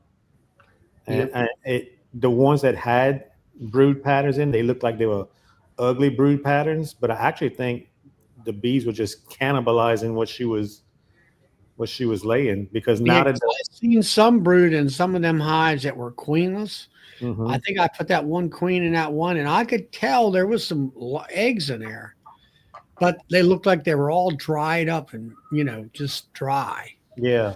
like they never fed them. And because there's nothing coming in, and I think if I'd have fed them, which I don't need to, because I didn't need them to be big in the summertime, they would have grew, because the ones that I was raising queens with, that I had some jars on top, they were putting out. There was raw jelly in there, and you could see they were doing good. Yeah, I was Well, that's good. I was throwing some Pro Suite on them, spot feeding, on Yeah. one. I'd go in there and I'd say there wouldn't be anything in that top box. So I'd put I put about 3 quarts to a gallon of Pro Suite on them. And so they had something in there and all Mhm. that. So I don't know what the deal was. And I know, I leave a lot of food on my hives. Like when I harvest my honey, it's the two deeps. Well, the top deep is nothing but honey. Honey in a top box doesn't transfer to brood in the bottom box when there's a dirt. I don't know why, but if they're in a dry dirt and nothing's coming in, they won't use that honey to raise brood. It Hmm. just stays up there, and they will actually use they will eat up the honey in the brood box because I'll get my frames before the pollen hits in late September. I'll open up that brood box and the frames are empty. They're dry.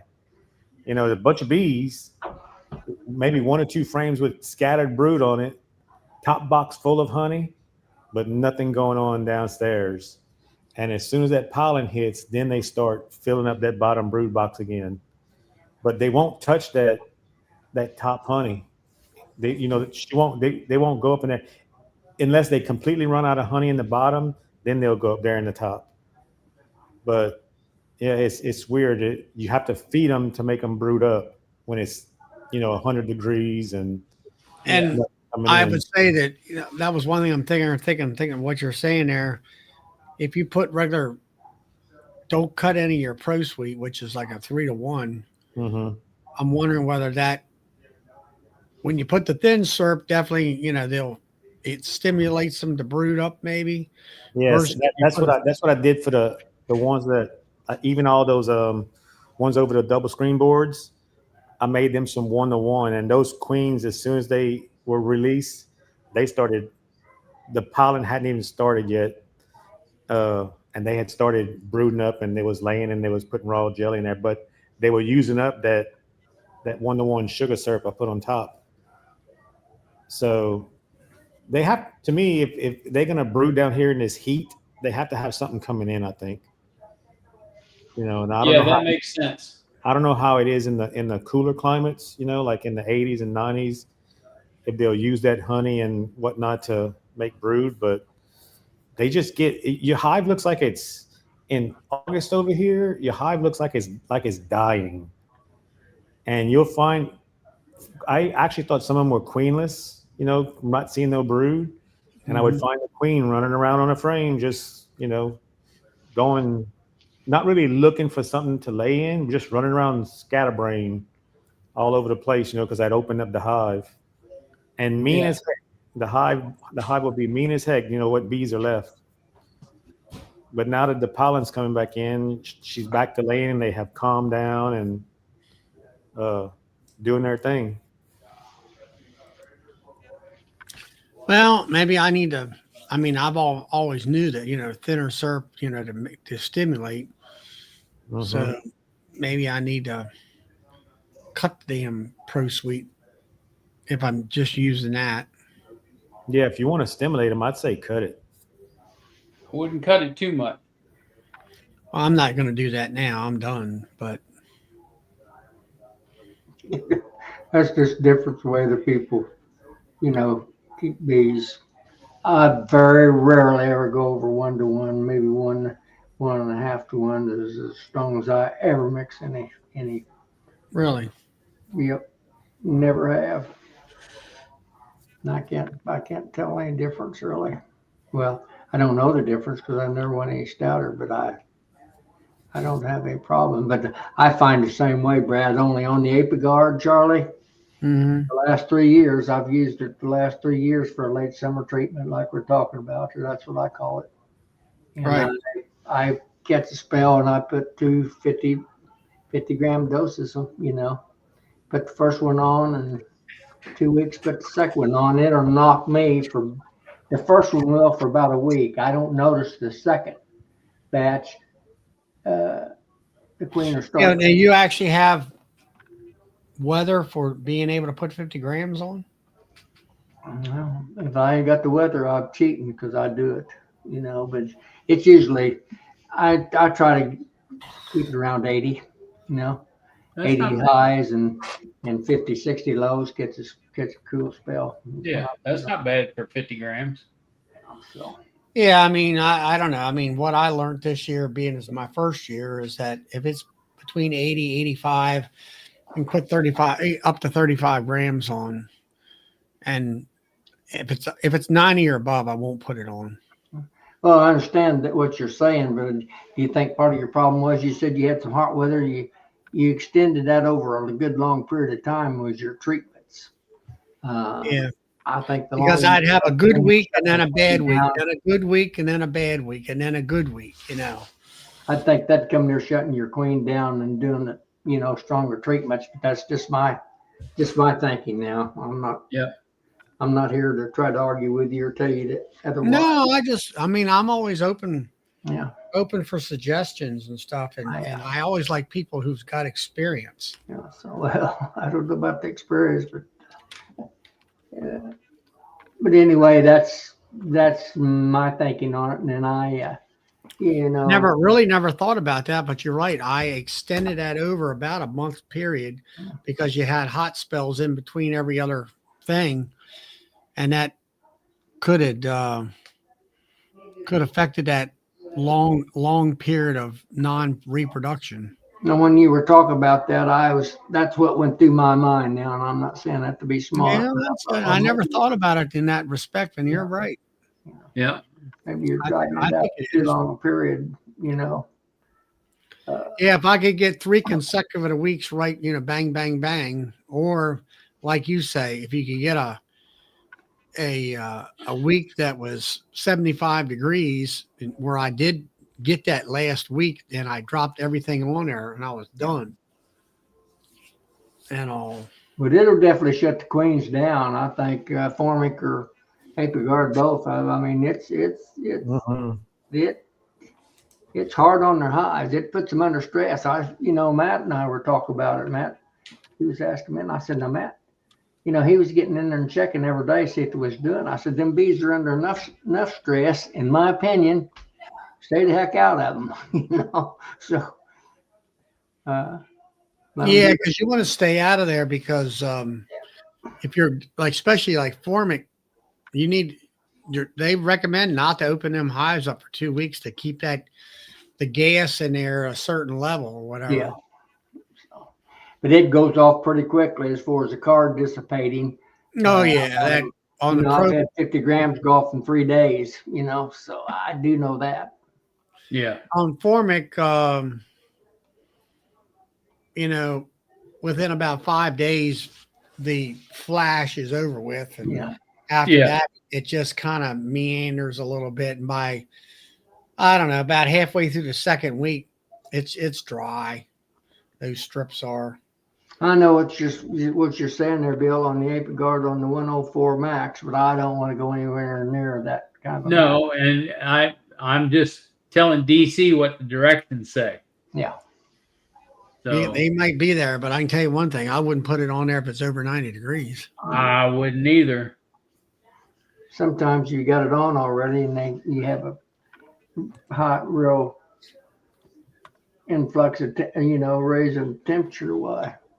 You can't do anything about it. But I'm of the thinking that if you get them through that first 3 or 4 days at a reasonable temperature, you're in pretty good shape. Because you get the flash after that. I don't think it's near as strong as it is that first day or two. That's No, my I don't thinking. think it is either. Yeah, like Todd there talks about, he just goes 4 weeks, 25 grams a week, which is about 3 days time, and that 25 grams is gone. You want to take into consideration now. Now, Todd, my question is, if you had a 90, 95 degree day, would you still put that, or a 95 degree week, would you still put that 25 grams on? I can tell you right now, I would. You would? Yeah, I'd probably go up to 35 on it. Really? Yeah. I think humidity's got a lot to do with that too, how humid it is. But see, you're putting that spacer in there as well. Yeah. That's Yeah. what makes the difference with Apigard is that spacer. Well, I thought that was just for they could crawl over top of it and all that stuff. Yeah, it gives it a little bit of extra space. You get a little bit of extra space. And what size spacers you use, Bill? 2.5 or a 3.5. Yeah. I I make think- all mine too. I make all mine. I think mine is 2 inches. Yeah.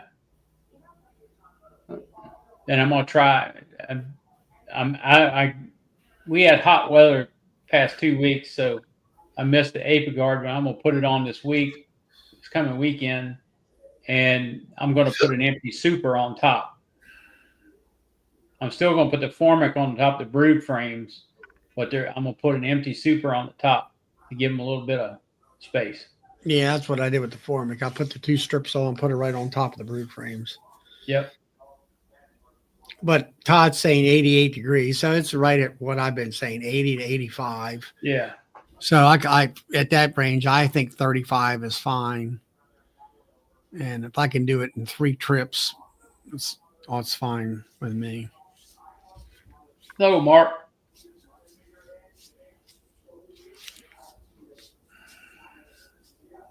Honey Bandit. I got Honey Be Gone. I don't have a Honey Bandit. Honey Be Gone's the stuff that smells nice. So yeah, Honey Honey Bandit, isn't that the terrible Think it's smelling that. stuff? I think it is. Yeah, Honey Be Gone stinks too.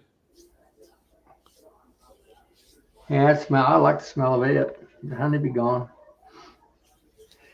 That's my favorite one. If you have a lower night temperature DC, it slows it down. It's not detrimental to it. It just slows it down.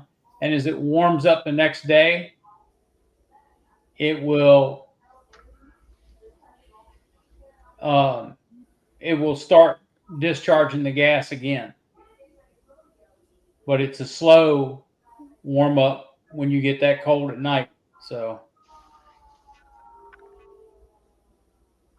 that's like this morning. It was 40 degrees when I got up, and it didn't hit 54 until almost 11 o'clock this morning.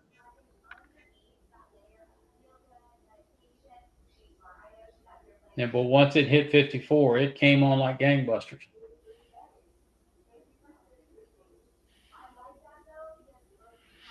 Honey Bandit, isn't that the one that has that? What's the active ingredient? I think Honey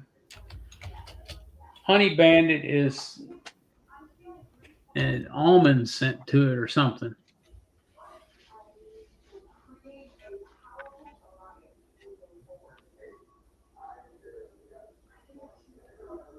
You want to try to catch a lower humidity DC if you can.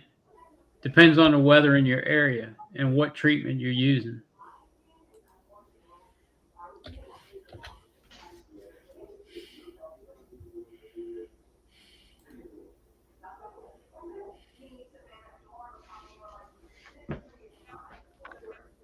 Dew point affects humidity. So you got to pay attention to the humidity, which means you're watching the dew point as well.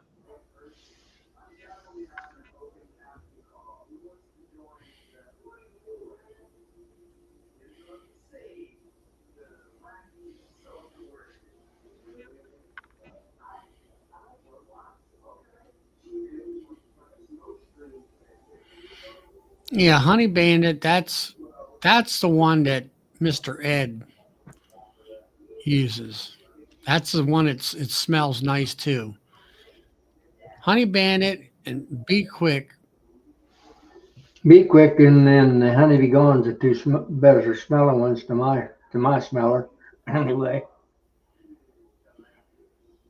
The active ingredient is not stated in Honey Bandit, but it does have a light almond scent. Yeah, but what's the one that it smells like? Smells like rotten- amaretto. Booze. Honey Bandit is a non-toxic alternative to other bee repellents like honey robber. Maybe that's what it is, honey robber. Honey robber has butyric acid in it. Yeah, I think Honey Robert smells like vomit. Yeah, that's the butyric acid. But Honey Bandit and Honey Be Gone, they both smell pretty good. I've Yeah. used both of them. Yeah, that's the two that I use. You know, I use Be Quick and Honey Be Gone. Yeah, honey robber is that's that horrible stuff. Yeah, that's the nasty one. That's what I'm thinking of. Honey Bandit is the one that has the Texas logo and all that. You can find it on the internet. Bill, I see you have your knobby specials out. Does any of the other vendors have theirs out yet? There was a Facebook post yesterday. Several people have theirs posted on the Knobby page, but Did they put yours on the knobby page yet? no, because I wasn't going to pay for it. Oh, you got to pay for it. Yep. Oh, okay. Seems like if you pay for a vendor spot, they ought to put your sales up. That's what You're thinking along the same lines I think here, you know? Man, it's getting to be like the government down there in Knobby. We're going to let you go hunting, pay for a hunting license, but you need a license for your gun too. Yeah. If your gun's not licensed, you can't go hunting. Like down up, they have that around getting back into hunting in Louisiana. We have to have our regular license. Then we have to have, if you go hunt on the state land, you have to have a state permit. But then there's also this free permit, and you have to have it on your license. It's free, but they want you to have it, because if you don't have it, it's $250 fine if you don't have it on your license. I'm there like, and all it is a questionnaire that says, did you go duck hunting last year and how many ducks did you kill? So it's a survey license, and if you don't fill it out, and I don't duck hunt anymore, but I still got to put it on my license that I filled out the survey, and they check, because we got ours on our phone now. I have a lifetime license, but you still got to go back and check that spot out, or it's 200. You got to do it every year? Every year you got to fill it out. Anyhow, I got a lifetime license. Every year I got to fill it out and submit it to the Wildlife and Fisheries and get it back. And it appears on your LA wallet. And he checked me this past weekend when I went squirrel hunting. He went through pulled up we have LA wallet. It pulls up our driver's license, hunting license, and everything else. And I put it on the hunting license. He goes, "Oh, you got lifetime?" And he scrolled down. I seen him check for that free permit. He goes, "Yep, you got your permit. You good to go." No, you ain't getting $250 out of me, buddy. Wow. So Man Lake has what in a tote for $49.95? Probably Pro Suite. Yeah, you're getting your butt kicked on that. Yeah, you are. Dang, $5,000. I ain't paying for that. Wow. I didn't pay for that either. I got a tote of it. No, you didn't pay that. You still feeding off that same? No, he got a new one this year. Oh, you did? Yeah. I got a new tote from Bill. Because I delivered it to him. Oh, okay. Pro Suite or some kind of other? It's Pro Suite. Pro Suite. Honey Bandit, Hope says. It's Yeah. Honey Bandit. That'd be... Why would you want a tote full of Honey Bandit? A gallon of it's good. I mean, if you got a gallon jug of it, that'd last you for I don't know how That'd long. last you forever. I know, right? That don't make tote- no sense. A tote, you get a tote of that stuff. That means you selling it, distributing it into bottles and selling it. You'd have to rebottle that stuff. That's for sure. Yeah. Do any commercial guys even use that? Don't they all use what you call that, the skateboards and stuff? I don't know what they use anymore. I don't know what they I use. haven't had a commercial guy buy either of them from me lately. What's that? Honey Bandit or skateboards.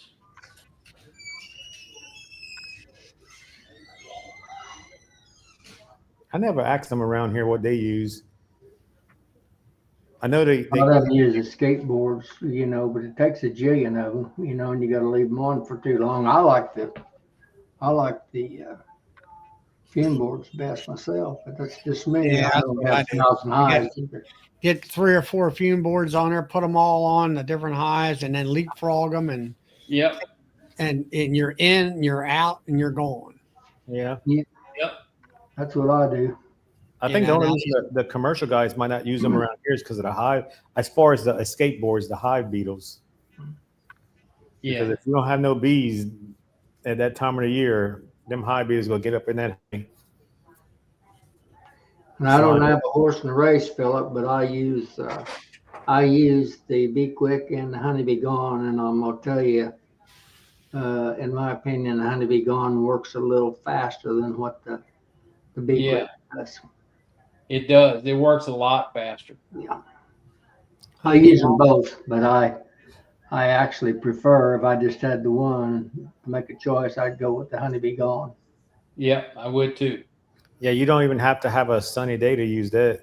As far as heating up your, because I used to just spray it on my inner covers Yeah, and put it on there, and when I didn't have no boards to use, no felt boards. Mhm.